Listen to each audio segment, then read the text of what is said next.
மழையும் மனிதர்களும். இளவேனிற்காலம், கோடைக்காலம், கார்காலம், குளிர்காலம் என்று மனிதர்கள் இயற்கையை ரசித்து வாழ்ந்து வந்தார்கள். தாங்கள் வாழ்வதற்கு சற்று மேடான இடத்தையும் பயிர் வைப்பதற்கும் மரங்களை வளர்ப்பதற்கும் சமபூமியை தேர்ந்தெடுத்தும் மழை நீரை சேர்த்து வைப்பதற்காக குளங்களையும் அணைக்கட்டுகளையும் கட்டி மிக சிறப்பாக அன்றைய மக்கள் வாழ்ந்து வந்தார்கள். வானம் பார்த்த பூமியில் பயிர் செய்தாலும் விவசாயிகளுக்கு நன்கு தெரியும் எப்பொழுது மழை பெய்யும், அதை பண்ணை குட்டைகளில் எப்படி தேக்கி வைத்து விவசாயம் செய்து உயர்ந்த நிலையை அடையலாம் என்று உடலாலும் உள்ளத்தாலும் உளமகிழ்ந்து விவசாயத்தை நேசித்து தாங்களும் உண்டு பிற உயிர்களையும் வளர்த்தார்கள். 50 ஆண்டுகளுக்கு முன்பு பருவமழை பொய்க்காமல் எப்பொழுது பெய்ய வேண்டுமோ அப்பொழுதுதான் மழை பெய்யும். ஆனால் இன்று நிலைமையோ தலைகீழாக மாறிவிட்டது. ஆண்டு முழுவதும் மழை பெய்து கொண்டிருக்கிறது. நான் சென்னையில் வசித்து வருகிறேன். என் வீட்டில் உள்ள கிணறு முழுவதுமாக நிரம்பி உள்ளது. அக்டோபர், நவம்பர், டிசம்பர் இந்த 3 மாதங்களும் கடுமையான மழைக்காலங்கள். திடீரென்று புயல் உருவாகும். 2-3 நாட்கள் இடைநில்லாமல் மழை பெய்யும்.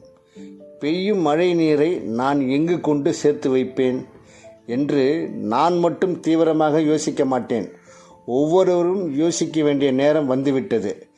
நாம் அனைவரும் ஒன்று சேர்ந்து மழை நீரை சேமிக்க என்னென்ன வழிமுறைகள் பின்பற்ற வேண்டும், அதை எவ்வாறு நடைமுறைப்படுத்த வேண்டும் என்பதை உணர வேண்டும்.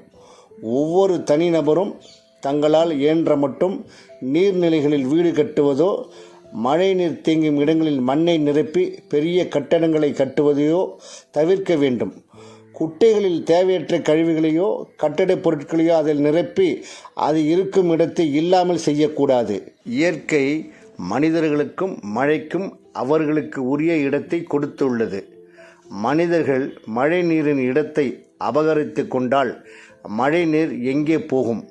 உங்களை தான் தேடி வரும். வந்து எல்லையில்லா துன்பத்தை கொடுக்கும்.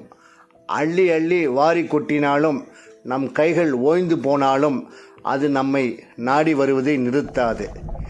நீரில் வாழக்கூடிய பறவைகளை பாருங்கள். அவை நீர்நிலைகளில் தங்கள் கூடுகளை கட்டுவதில்லை. அருகில் உள்ள மரங்களில் மட்டும்தான் கூடுகளை கட்டுகின்றன. நம்மை விட அறிவிலும் சிந்தனையிலும் குறைந்து காணப்படுகின்ற பறவைகளும் விலங்குகளும் இயற்கையை போற்றி வளர்கின்றன. நாமோ இயற்கையை பாழாக்கி உடைத்து சேதப்படுத்தி மரங்களை அறுத்து அழகு பொருட்களாக்கி மகிழ்ந்து கொண்டிருக்கிறோம். போதும் அன்புக்குரியவர்களே, இனியும் நாம் இயற்கையோடு விளையாடாமல் அவைகளை சார்ந்து வாழ்ந்தால் நாமும் நமது அடுத்த தலைமுறையும் எல்லா காலங்களையும் ரசித்து மகிழ்ந்து வாழலாம். மழையின்றி நாமும் இல்லை, நம்மை சார்ந்து இருக்கும் மற்ற உயிரினங்களும் இல்லை.